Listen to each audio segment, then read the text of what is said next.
If you're not sure whether or not your vehicle needs to have a DOT inspection, there's a couple of things that you can do to make that decision and discernment internally.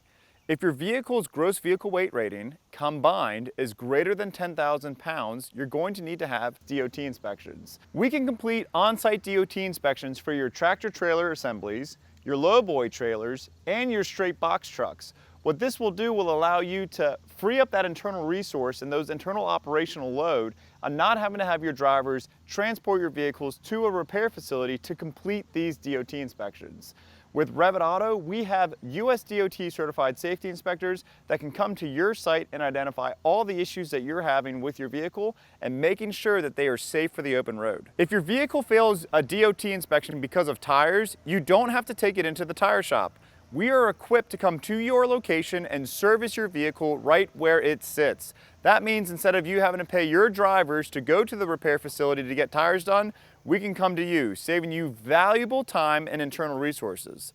If you'd like to schedule a free fleet consultation and give us a call to talk about your business, I'd be happy to walk you through the process of becoming a fleet partner and stopping your downtime significantly.